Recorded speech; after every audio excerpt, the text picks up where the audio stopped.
trending and Isang show. kwento, iba't ibang anggulo. Dito sa Point of View. Bawat pananagutan at itatalakayin dito sa Hoy, Bawal Yan. Filipino, dito lang sa Deezer TV, Match of Entertainment and Lifestyle. Ito ang MBC TV Network News. Una sa Pilipinas, una sa Pilipino.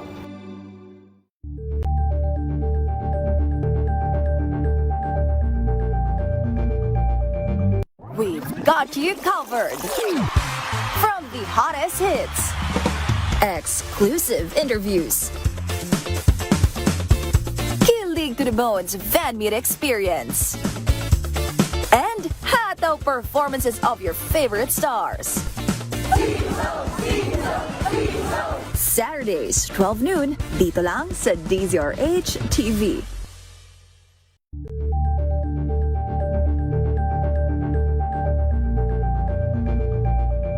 Ito ay bunsod ng naitalang 17 individual na ang kanilang naaresto. Ng Metro Manila Development Authority o MMDA ang No Contact Apprehension Policy o NCAP sa Metro Manila. Sa ang ilang mga dokumento ay peke. Hindi rin legal ang employment na ipinangako sa kanila. Sa mata ng batas, mananagot ang sangkot at may sala. Dahil sa bawat paglabag, may karampatang parusa. Alamin ang mga pananagutan sa likod ng mga bawal. Dito sa Hoy, Bawal Yan, tuwing Sabado, alas 11:30 ng umaga. Dito lang sa DZRH TV.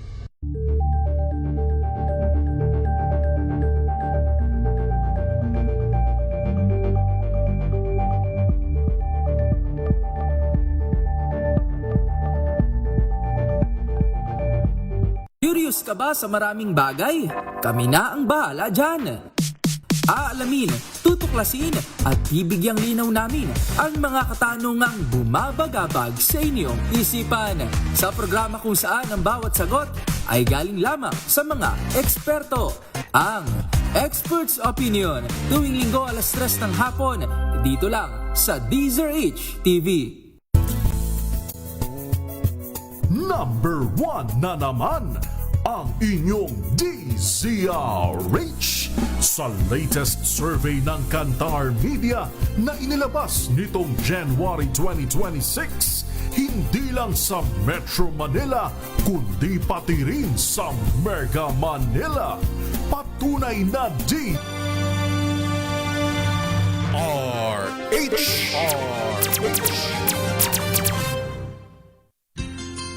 Mga karagdagang kaalaman kung paano malulunasan ng iba't ibang karamdaman. Tuloy po kayo sa programang Pangkalusugan. Lunas. Lunas. Lunas.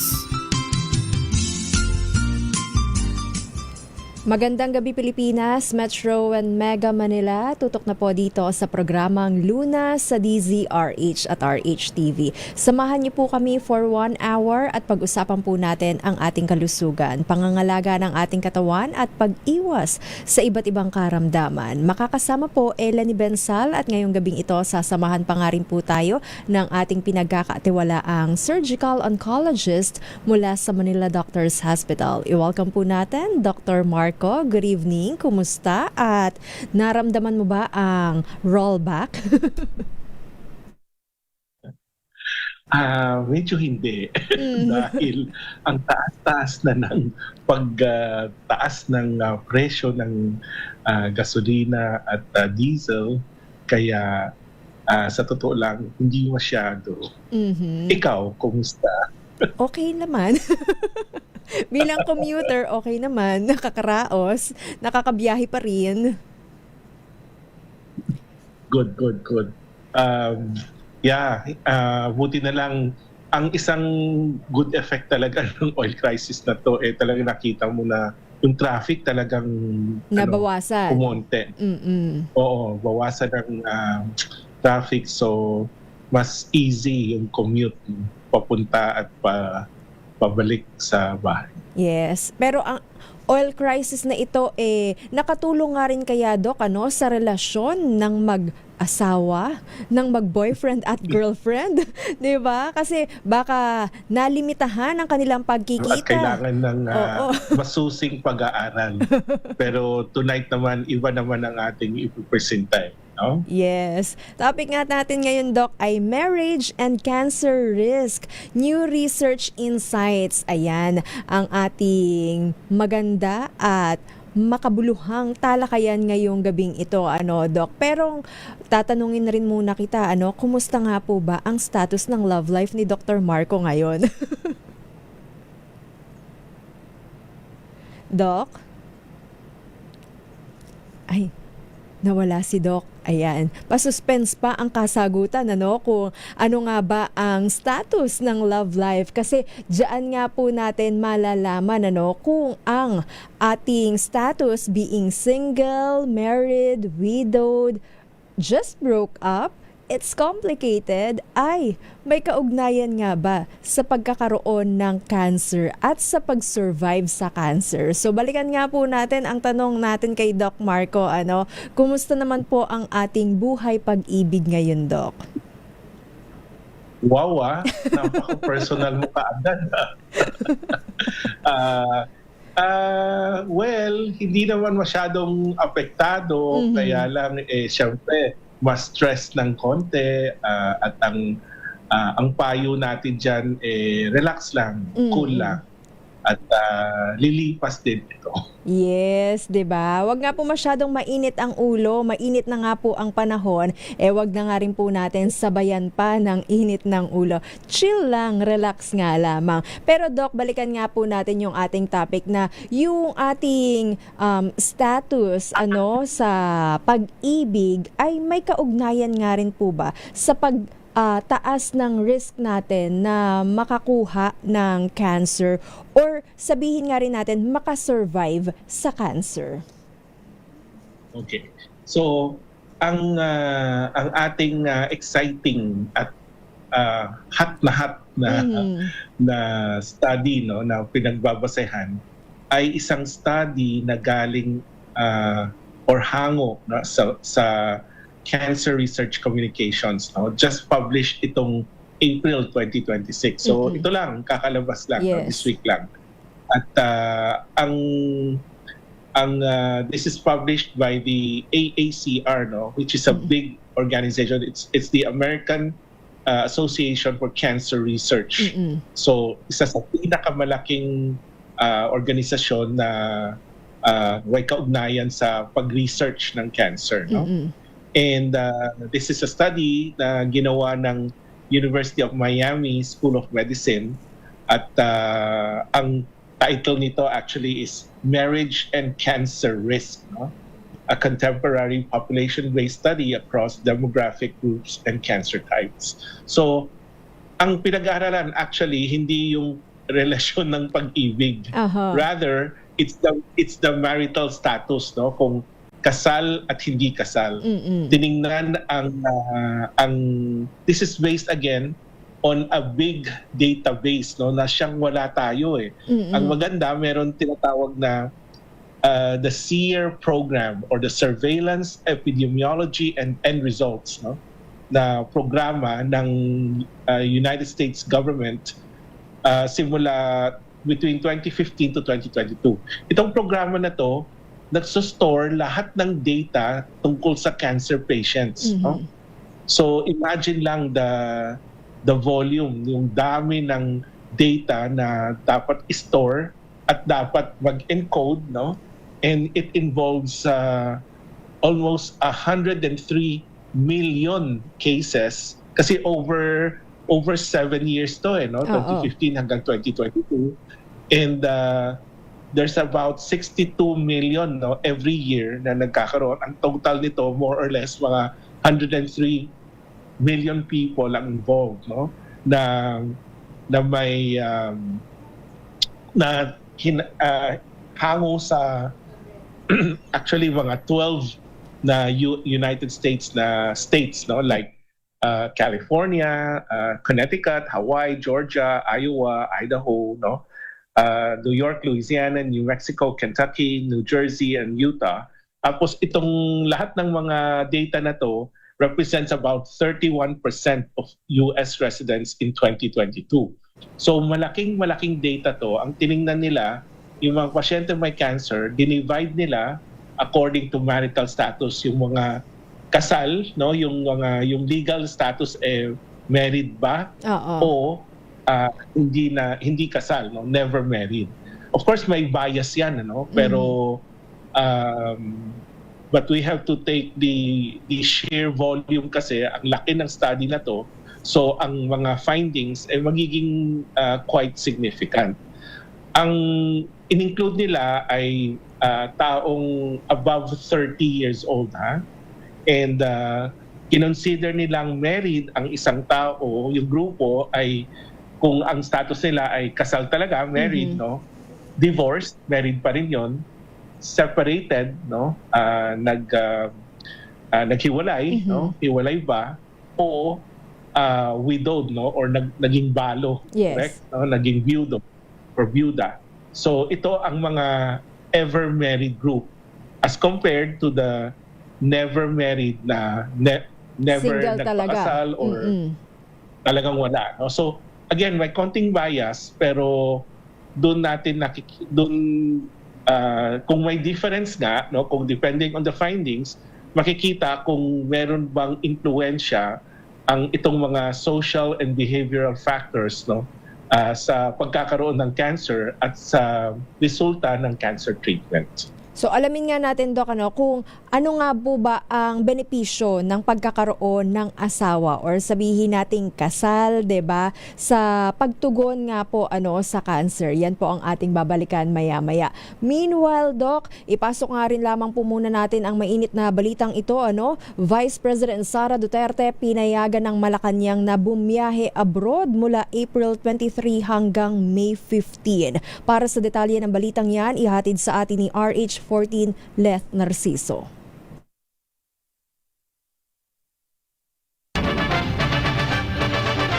Flash Report.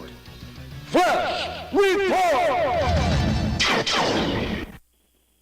Pinayagan ng Malacanang si Vice President Sara Duterte na bumiyahe sa mga bansang the Netherlands, Republic of Korea, Belgium, Germany, United Kingdom of Great Britain at Northern Ireland.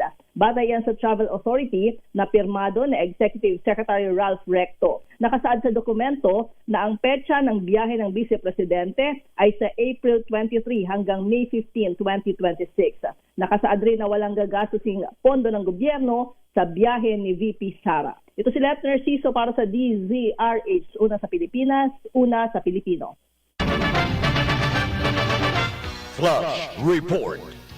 Flash Report! Basta't may nangyari, unang maririnig sa kauna-unahan. DZRH Flash Report! Maulan man, no worries na amoy kulog ang damit. Charm Fab Con, bangong kumakabloom, tanggal amoy kulog sa bango ng Charm. Kaya gamit ko, Charm Fab Con with Bloom Fresh Technology. Kills 99.9% of kulob-causing bacteria. May aroma burst pa of thousands of flowers and berries. Ang sampay sa loob, no amoy kulob. Bangong kumakabloom sa Charm. Charm Fab Con. ACS.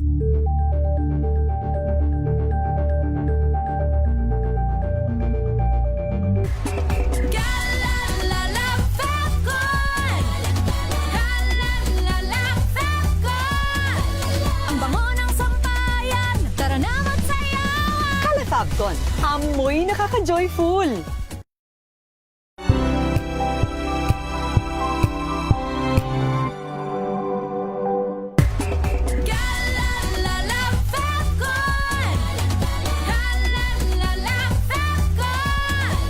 Ang bango ng sampayan, tara na magsayawan! Fabcon, amoy nakaka-joyful!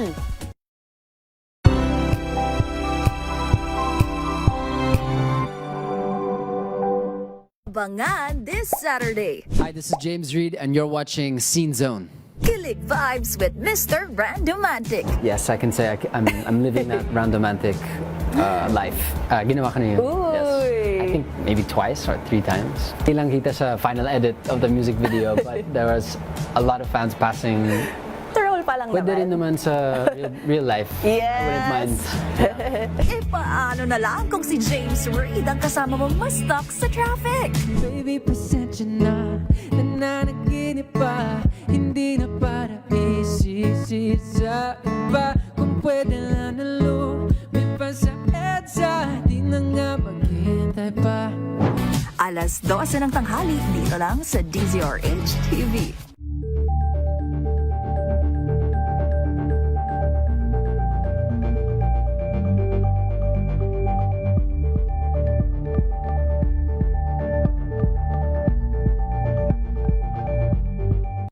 Maagang balitaan, maagang usapan sa mga issue at balita. Kasama si Kuya Angelo Palmones sa Magandang Umaga Pilipinas. Mula Lunes hanggang Biyernes.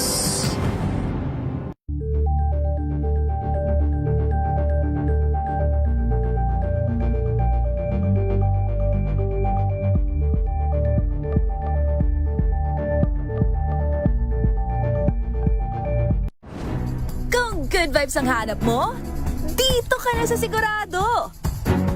Mula sa mga istoryang nagbibigay ng inspirasyon hanggang sa mga kwentong may dalang solusyon.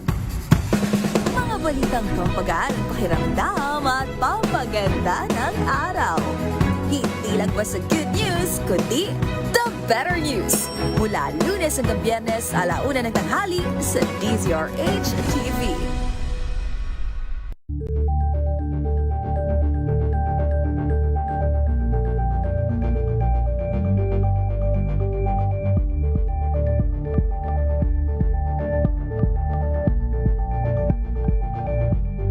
Ambalang Anthony Taberna at Jerry Baha ang gigising sa inyong umaga dahil lalatay ang humahagupit na diskusyon at komentaryo Lunes hanggang Biyernes sa 2x2.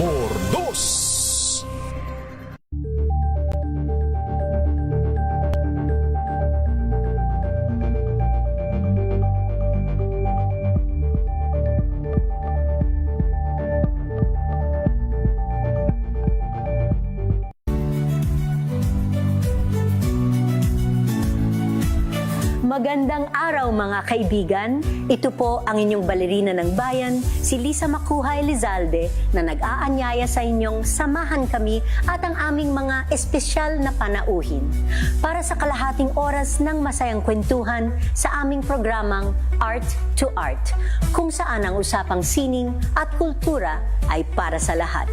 Huwag kaliligtaan, tuwing linggo, 3:30 ng hapon, dito lamang sa DZRH Radio, DZRH TV, at via online streaming.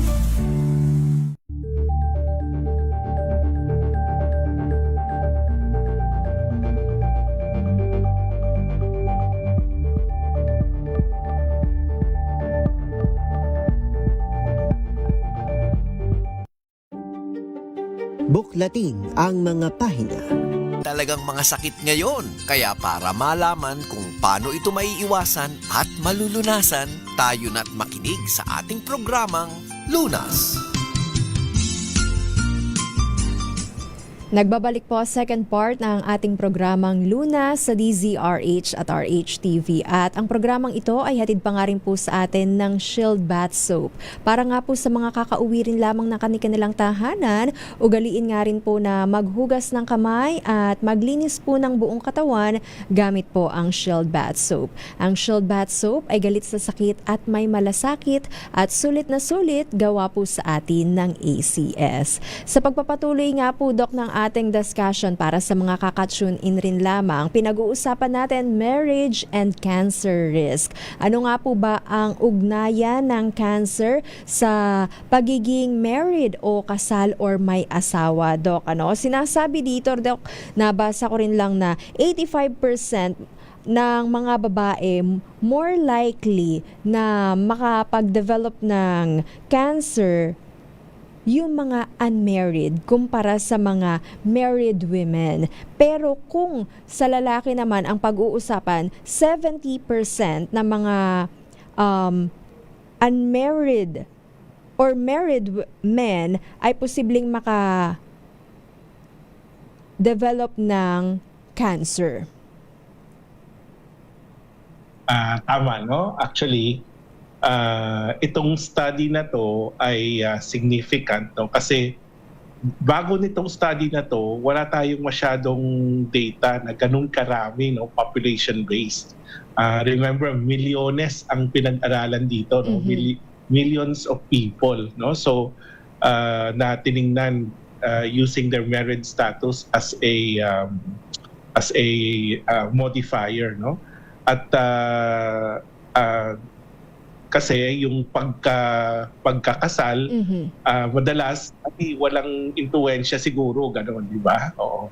Pero so ginawa tong study at itong mga findings na to ay hindi nagsasaad na ang marriage directly, no, na nagpre-prevent or nagpapaiwas ng cancer, no? Pero nag-highlight ito ng mga patterns, no, na pwede nating pagbasehan at sa ating pagkaintindi ng pagkakaroon ng cancer. So ano yung mga findings, no? As you said, when it comes to incidence of cancer or pagkakaroon ng cancer, mas mataas ang risk or mas maraming cancer sa mga unmarried women. Hindi unmarried, no? Unmarried, both men and women, no? So across the board, no? Babae man o lalaki, apektado kapag hindi kasal, no? Yung mga hindi kasal, mas mataas ang incidence, no?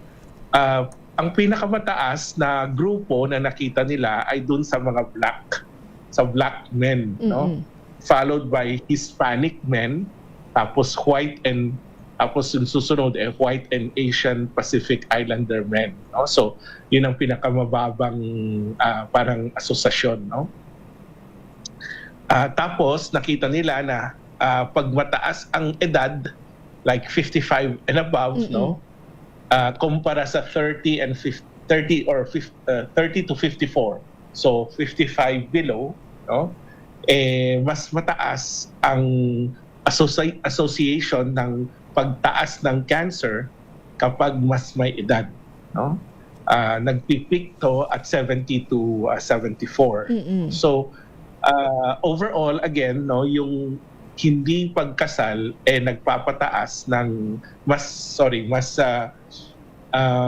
may kaugnayan sa pagkakaroon ng cancer. At anong uri naman ng cancer ang may pinakamataas na, again, kaugnayan? The number one para sa lalaki ay yung anal cancer, no? Or cancer sa puwet, no? And then sa babae naman ay yung ang pinakamataas ay yung cervical cancer, no? Cancer of the cervix, no? So this may have to do, no? Ang teorya, dahil anal and cervix ang pinag-uusapan, may kinalaman sa sex, no? So kung unmarried ka, ang tendency is to have more sexual partners, and so the incidence of HPV and itong mga cancers ay mas mataas, no? So yun teorya lamang, pero isa sa mga strongest evidence na posibleng ito ang nangyayari itong mga nasabi nating findings, no? Tapos esophageal, ovarian, uterine, liver, lung, and colorectal cancers, ito rin ang mga pinakamalakas na association. On the other hand, ang medyo mababa ang association or kaugnayan sa pagkakaroon ng cancer ay itong mga cancer: thyroid cancer, melanoma, prostate, breast, testicular, kidney, and brain. Suggesting na itong mga cancers na to, walang masyadong kaugnayan sa lifestyle changes or reproduction, correct, no? Reproductive factors or social factors, no? Unlike, again, cervical cancers and anal cancers for men. So, yun ang isang pwede nating pag-focus, no? sa susunod ng pag-aaral. Sinasabi nga rin, Doc, na aside nga po sa ovarian cancer, prone or posible nga rin pong makapag-develop ng endometrium cancer ang babaeng unmarried. Pero in general, marriage and cancer ay related nga po sa infection, smoking, and alcohol. Very good. Exactly, no? So, mas nakikita yung yung difference, no? Nakikita sa gynecologic cancers, as you said, no? Endometrial cancers and uterine cancers. And these cancers, no, are mostly yung mataas ang kaugnayan related to infection, tobacco, and alcohol. No, also, yung marriage is linked, no, to improved health outcomes, longer survival, lower morbidity or lower complications, no, and better self-reported health.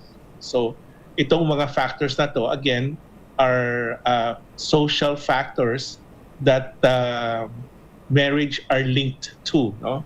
So kita natin na it's not actually the marriage but the social factors that are associated, no, with marriage.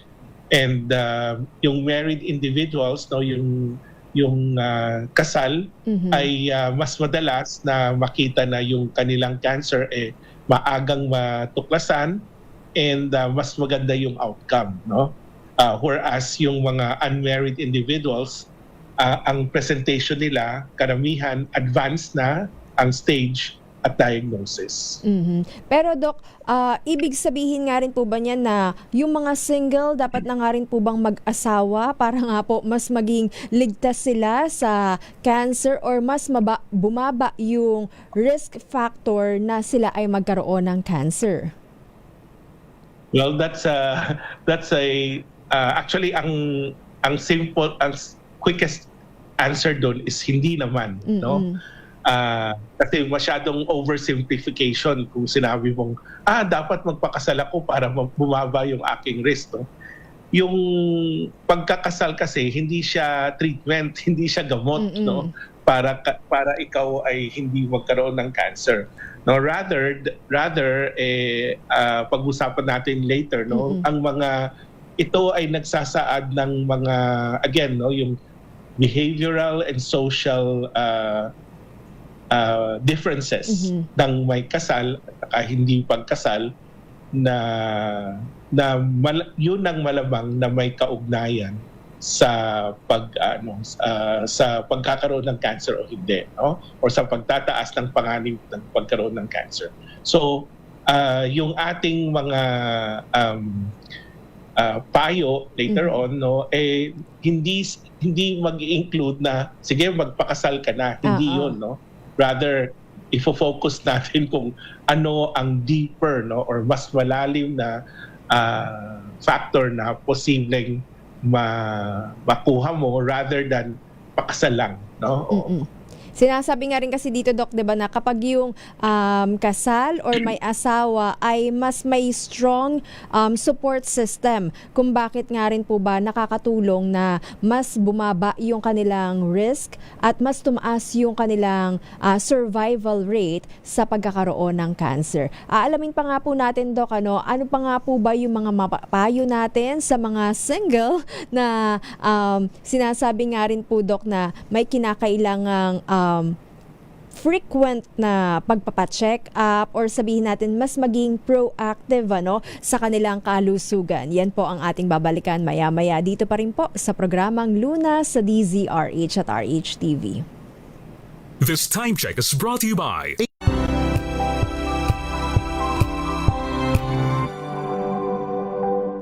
Hello, Washi! Laundry day na naman! Yay! Anong meron? Mancha ng chocolate, putik, may libag pa! Kaya natin yan! With Pride Washing Machine Detergent, may triple stain-away formula. Tanggal ang makapit, madikit, at malupit na dumit mancha. Kaya easy-easy ang labada. Mula noon hanggang ngayon! All you need is pride! All you need is pride! ACS. May nagbago. May arte. May budget. Akala nyo lang yon. So solid. White rose papaya, wow, white rose. White rose papaya, wow, white rose. White rose papaya. May glow up with white rose papaya. White rose papaya. May puti power times 2 kasi may papaya at niacinamide. May shea butter and tea tree oil pa. Kutis sulit ang glow May up. glow up with white rose papaya. White rose papaya. Kutis sulit ang glow up. ACS. Wow, ang saya. Isang barangay na labada, puro mancha pa. Goodbye, pahinga. Mommy, isang laba lang yan sa Pride Bar Blue. May powerful stain-away enzymes na malupit sa dunit mancha. At di masakit sa kamay. Isang laba lang yan. Hello, pahinga. Hello, Pride Bar Blue. ACS.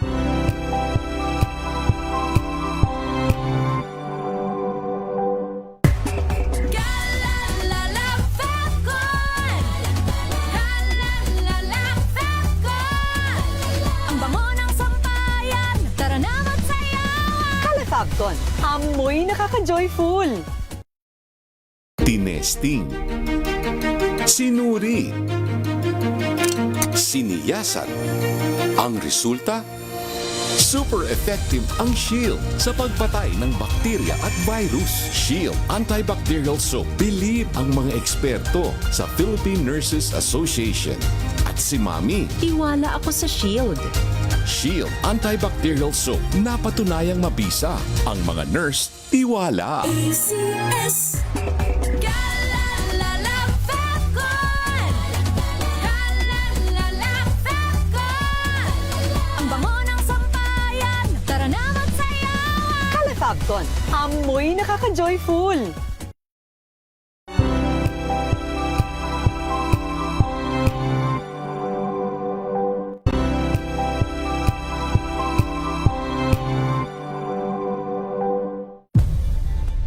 Nagsimula sa pangarap hanggang sa maabot ang tagumpay.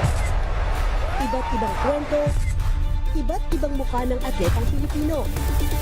Mas pinatindi, mas pinalakas, at mas pinaaksyon sa Match Point tuwing Sabado, 12:30 ng tanghali sa DZRH TV.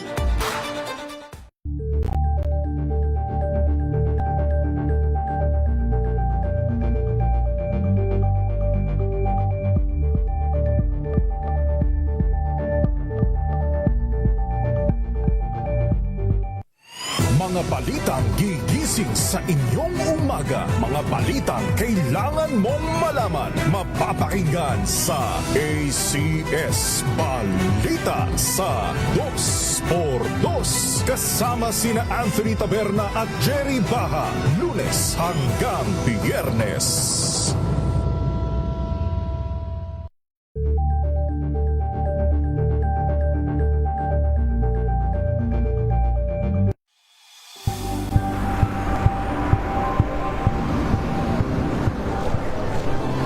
Ating mga eksperto dito lang sa Expert Opinion. Ito ang The Better News. TNVS, trending and Isang value show. kwento, iba't ibang anggulo.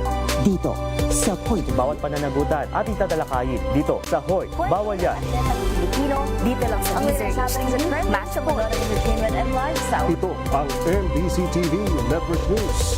Una sa Pilipinas, una sa Pilipino.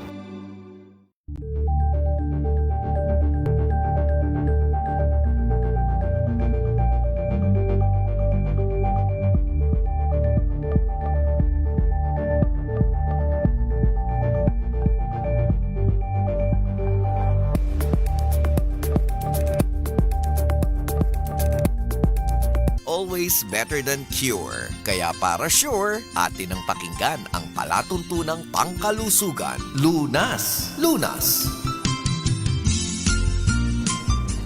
Nagbabalik po third part ng ating discussion dito pa rin po sa programang Luna sa DZRH at RHTV.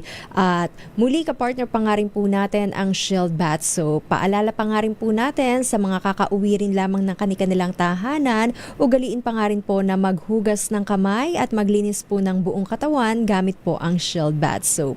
Ang Shield Bath Soap ay galit sa sakit at may malasakit at sulit na sulit gawa po sa atin ng ACS. Sa pagpapatuloy nga po, Doc, ng ating discussion, pinag-uusapan natin marriage and cancer risk. Sabi natin, Doc, kanina na ipinapakita nga rin po ng pag-aaral na ang pagkakaroon ng asawa or ang pagiging kasal, Doc, ay nakakatulong para nga po mapababa yung risk factor sa pagkakaroon ng cancer at mapataas yung survival rate dahil nga po sa pagkakaroon ng strong system at posible nga rin daw po, Doc, yung pagiging financially stable or capable. Meaning to say, Doc, maaari nilang tugunan yung kanilang gamutan if ever na ma-diagnose sila ng cancer.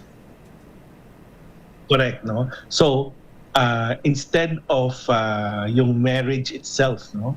Yung pagkasal o hindi pagkasal, ang mas nakikitang sanhi kung bakit ganun ang obserbasyon natin, no? Na mas mababa ang cancer kapag kasal at mas mahaba ang survival, dahil yung mukhang yung support system ng pagkaroon ng pagkakasal ay mas malakas, no? Mas may stronger social support, and yung tawag na sa English ay stress resilience, no? Mas nakakatiis ng stress, no? Ang may kasal or kasal, no? Pero yung support system, kahit na galing pa man to sa asawa or sa pamilya or sa kaibigan or sa community, ganon, no? Sinasabi nating mukhang it matters, no? Kasi nakaka-impluwensya to ng outcome ng health, no? Ng ating pagiging malusog, no? So maliban sa yung social support, mukhang mas malakas sa pagkasal, yung merong nag-uudyok sa'yo, no, na pakonsulta ka na, di ba? Patingin mo na. Kaysa kung alone ka or kung nag-iisa ka, hindi ka kasal. Sometimes overthink na lang. Bahala ka na lang sa buhay mo, di ba? Walang nag-uudyok, walang nag-encourage sa'yo, no? Para pumunta pag-screen at saka pag-preventive care, no? So maybe that's a big factor also, no? And then you said financial and economic stability. Siyempre, pag dalawa kayo na tumutulong sa pag-ipon ng pera or find ways sa buhay, correct, edi mas meron kang, mas stable ka nga, no? And that financial stability can be a factor, no, in early diagnosis ng cancer. And of course, kung may partner ka, yung pagsusubaybay ba sa kalusugan mo, meron kang kaakibat, no, kaysa yung ikaw lang. So, ito yung mga factors na nakikitang kaugnay, no, sa pagkaroon ng or pagkasal, no, kaysa hindi kasal. On the other hand, also kapag kasal, nakikita na mas regular ang pagkain, no? Mas regular ang pagkain mo kasi may nagbabantay sa iyo, kaya may nagpa-prepare, or kaya may kasama ka. So sasabihin mo, kain tayo ng ganitong oras, mas regular, no, kaysa yung hindi regular. Pangalawa na encourage nga, no, to have checkups, and mas siguro nakita rin nila na pag meron kang partner or kasal ka, nag-engage ka sa mas healthy na routine, no? Yung hindi ka naninigarilyo, hindi ka rin nag-aalak. May umaawat kasi. Karamihan. Yan, may nag-aawat. O meron kayong ibang pwedeng gawin, no? And yung mas favorable yung sexual and reproductive patterns ninyo, no? Pinaplano niyo yung pagkaroon ng baby, pinagpaplano kung at hindi different partners, di ba? No? Mas loyal and faithful. Kasi again, may marriage contract kayo, eh. On the other hand nga, yung mga hindi kasal, no? sinasabi natin medyo isolated siya, di ba? Social isolation. And of course, this lead to pag-delay ng pagbibisita sa doktor, mas mataas ang stress level mo, at saka yung health habits mo can be poorer. No? Pag nasa stress ka, mas mababa ang iyong immune system. And therefore, kung mababa ang immune system, nagkaroon ka ng cancer, pwede itong magpalago ng cancer. Okay. Eto, Doc, may comment rin lang sa ating discussion si Melvin. Sabi niya, ang pananaw niya daw, nasa tao yan. Wala po yan kung may asawa po tayo o wala. O may, wala po tayong esposo. Kung negative po tayo mag-isip, malamang maaari nga rin po talagang maapektuhan yung ating kalusugan. Correct yan, no? Kaya nga natin sinasabi na it's not the marriage itself. Kaya lang, ang hirap naman kasing i-measure, no, yung stress ng tao. So, ang dami itong database na nila na meron silang 103 million cases of cancer, no, na tiningnan. At meron silang data, no, kung married or hindi married. Walang ano kasi doon na stress or hindi or mas stress ba, how do you handle stress? It's so para bang mahirap i-quantify, no, at mahirap aralin. So isang paraan para ma-highlight itong pagka-stress or hindi pagka-stress ay tiningnan nga nila itong marriage status, which is easier to do kasi nakasulat kung ano yung status mo as you gather data by yung mga cancer patients. So kaya tama yung pananaw, yun lang, hindi natin directly ma-measure kaya itong mga sinasabi nating social factors. Pero siguro mahalaga rin, Doc, or factor din kung yung relationship ninyo or yung pagiging married ninyo ay happy and healthy, di ba? Kasi kung stressful yung environment or na yung relationship ninyo, baka mas lalo ka nga pong manghina, di ba, Doc? Or sabihin natin, maapektuhan yung immune system mo. Definitely, no? Kaya lang, wala sa database kung masaya ba yung marriage mo, o hindi masaya, ganun. Wala sa pag nag-fill up ka ng form, pag di ba? Pag nagpakonsulta ka, happily married, check, ganon. Oo, happy marriage, check or not, no? Do you have a happy marriage? Walang ganun oo. Or how stressed are you in your life? Nako, walang ganun, di ba? So, again, this is just a way to get into and true enough, no, nakita na may difference between married and unmarried, and that's why we're talking about this, we're discussing this kasi ganun na, may difference kasi kung nakita na ay wala palang difference kahit married ka o unmarried, ganun pa rin yung cancer incidence, ganun pa rin yung survival, edi wala, no? Walang masabi or walang saysay ang ating pero naging positive and this is such a big database kaya and such a good study na ginawa. Very very sad lang hindi natin ma-replicate dito dahil wala tayong ganung karaming data at hindi tayo focus sa database which we should, no. One of the things that na tayo we learn from this study is to really have a good database, no, on cancer, no, and other illnesses at that, no.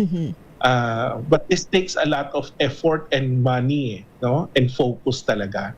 So konting political will, konting investment na siyang wala tayo. So rather ang dami nating ibang problema sa corruption, and flood control ghost projects, etc., no. So nakakalungkot. Yes. Anyway, Doc, alamin pa nga po natin kung ano pa nga po ba yung kalamangan pa ng pagkakaroon ng may asawa or pagiging kasal sa pagtugon nga po sa cancer, at yung mga single or sabihin natin kasi sabi rin, Doc, may limitation nga rin daw po itong pag-aaral na ito, which is somehow na-discuss na nga rin natin na hindi nga rin po natukoy kung papaano rin yung mga in a relationship, yan nga rin po yung ating babalikan maya-maya dito pa rin po sa programang Lunas sa DZRH at RH-TV.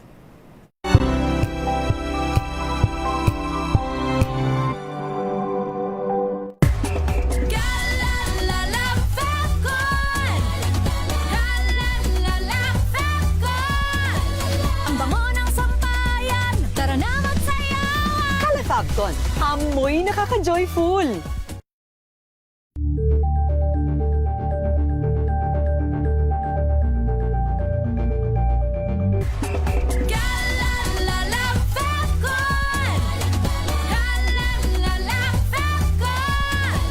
Ang bango ng sampayan, tara na magsayawan! Fabcon, amoy nakaka-joyful!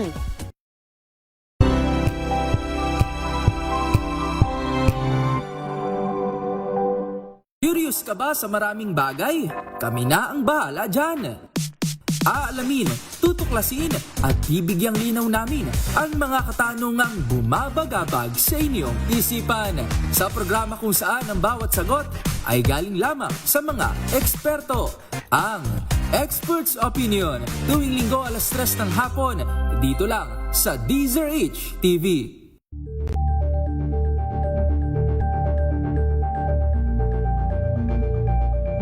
Alamin ang mga maiinit na isyung pambayan, mga balitang kailangan mong malaman, usapin sa pamahalaan, politika, ekonomiya at kabuhayan. Ito ang mga dapat mong malaman, pakialaman at pag-uusapan dahil kayo ang tinig ng mamamayan dito sa Damdaming Bayan. Live sa DZRH Radio, DZRH TV at DZRH Digital. Kasama sina Lakay, Deo Macalma at Elaine Apit. Araw-araw, Lunes hanggang Biyernes. Damdaming Bayan.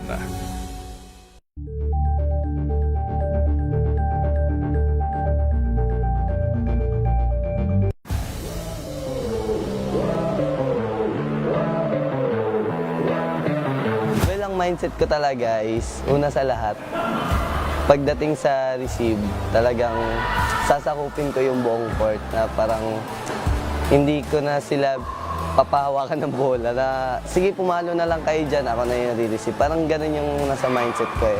Yung bahay namin, tapat lang nun, court na agad. Okay. So, nung bata pa lang ako, kahit na sobrang tirik yung araw, talagang maglalaro at maglalaro ako. Kahit pustahan lang namin, ice water, ganyan, 5 piso. Siguro, sa bawat team na napupuntahan ko, sabay-sabay ko na silang parang kumbaga meron akong mga bagay na pwede kong gawin, pwede kong pag-switchin yung mga tinuturo sa akin sa national team, sa FEU, sa Signal, sa AEP, mga ganun. Hi, I'm Vince Lorenzo from AEP Cubstars. Panoorin ang aking exclusive interview sa DZRH TV Matchpoint. Mabuhay ang atletang Pilipino!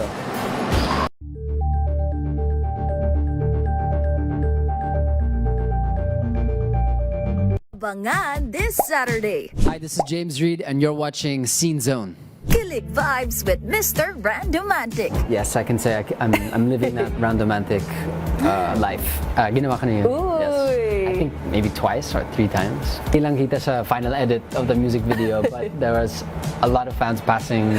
Troll pa lang Pwede naman. rin naman sa real life. Yes. I wouldn't mind. Paano na lang kung si James Reid ang kasama mong ma-stuck sa traffic? Baby, pasensya na, nananaginip pa, hindi na para isisi sa iba. Kung pwede lang na lumipas sa EDSA, di na nga maghintay pa. 12:00 ng tanghali, dito lang sa DZRH TV.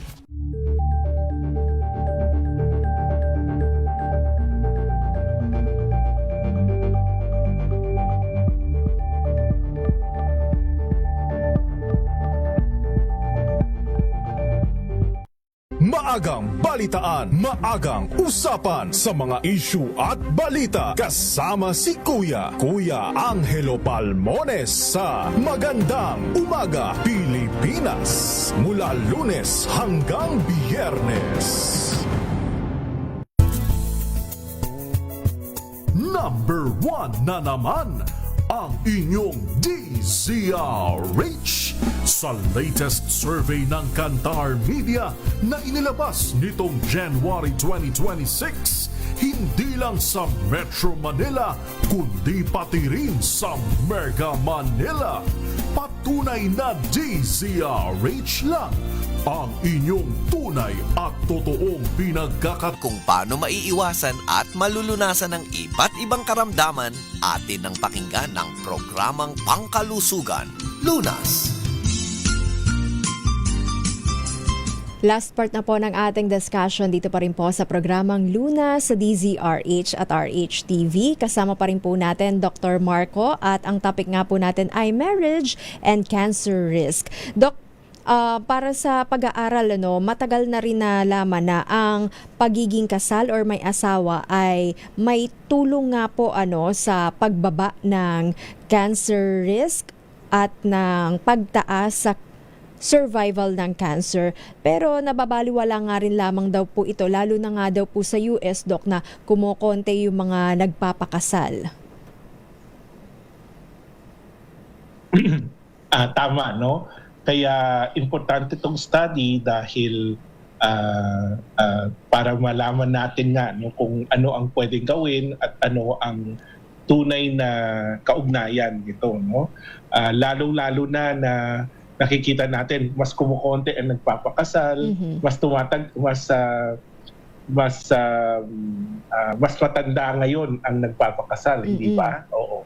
And mas maraming ang divorce rate tumataas rin, no?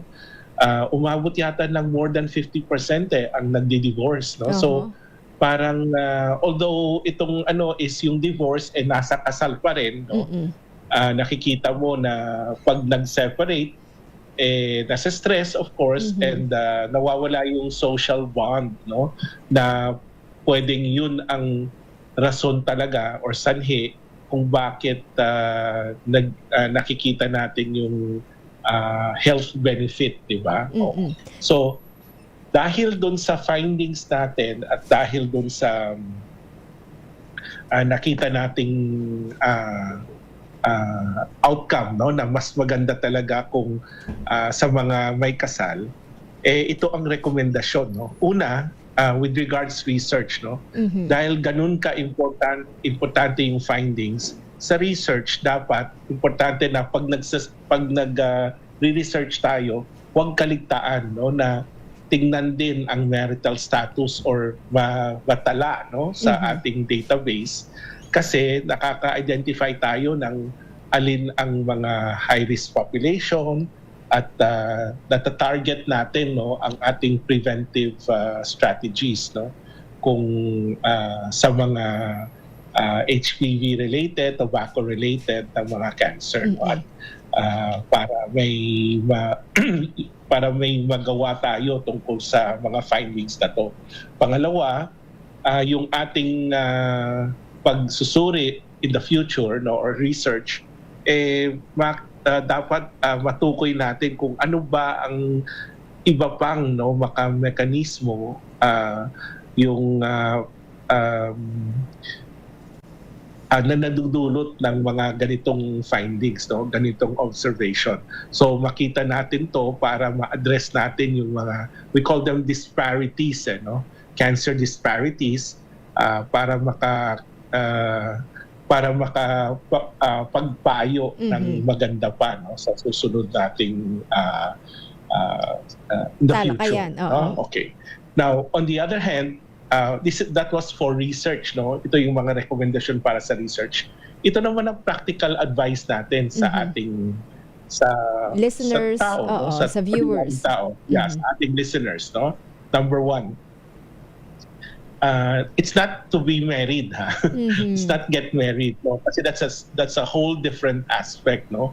Maraming hindi ganun kasimple, di ba, Eli, na maghanap ng tamang tao, tamang lalaki, or tamang partner, diba? So, hindi yun ang ating practical advice. Number one, we try to build a strong support network. No? So, again, whether it's your partner, whether your friends, no, or family, make sure na meron kang magandang support. Hindi puro cellphone lang na isolate, o puro social media na lang. That's not a good strong support network. No, so make sure na you interact with people. Number two, stay consistent with your screenings. No, nagsi-screen ka as we go through. As you age.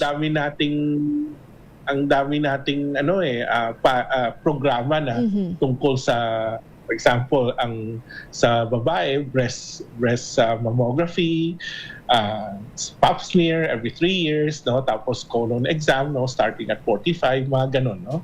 Consistent ka dapat. Pangatlo is yung healthy habits mo, no? Hindi manigarilyo, hindi mag-alcohol,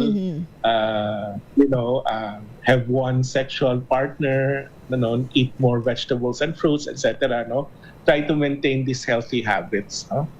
And then, of course, pag merong problema, huwag itago, no? Yung seek medical advice, no? Puntahan mo na yung doktor mo kapag meron kang na-feel na abnormal or mga sintomas. And then, lastly, for the married, no, sa mga may asawa, use yung partnership mo or use din marriage mo positively, no? Encourage each other to prioritize health, attend checkups, and support lifestyle changes. So, whether you are married or not, diba, Doc, practice self-care, self-love, diba? Huwag nating babaliwalain ang ating kalusugan. Invest in your health. Kung kayo nga po ay may nararamdaman na hindi ka nais-nais or hindi normal, ugaliin po natin na magpakonsulta sa ating mga pinagkakatawalaang espesyalista. Again, dito, Doc, sinasabi na hindi nga naman po nangangahulugan na ang pagpapakasal ay nakakaiwas sa cancer o kailangang magpakasal para makaiwas sa cancer, di ba? Correct. Very good, no? Very well said. No? So, importante na ang kalusugan kasi ay responsibilidad natin, no? Pero hindi mo naman kailangan isarili, no? Or sarilihin. So, maghanap ng tulong kung kailangan, at tulungan ng isa't isa, no? Para mas malusog ang ating buhay. Yes, sinasabi nga rin lamang po dito na kapag ikaw ay may asawa, may kasal, 'di ba? Nagkakaroon ka ng mas malakas na support system na maaaring makatulong nga po sa iyo para tugunan o sabihin nating solusyonan, lunasan ang iyong problema o ang iyong laban sa cancer. Thank you so much, Dr. Marco, for this insight na binigay mo sa amin at sa pina-research mo tungkol nga po sa Marriage and Cancer Association. Thank you once again, Doc. So, and may mga gusto tayong batiin or pasalamatan. Alam ko na, magsasabi ka ng good news before the end of the year. Ikaw ay magpapakasal na rin. Basta ninong ka. Oh my God. Wala tayong pinag-usapan pag mininong Thank you, Dr. Marco. Anytime. Basta magpakasal ka muna. Thank you. Thank you once again sa ating surgical oncologist mula sa Manila Doctors Hospital, Dr. Marco. At yan na nga rin po ang kabuuan ng ating discussion. Nakasama nyo nga rin po Elanie Bensal. Bumabati ng magandang gabi at magkarinigan tayo hanggang sa susunod dito pa rin po sa programang Lunas sa DZRH at RH TV.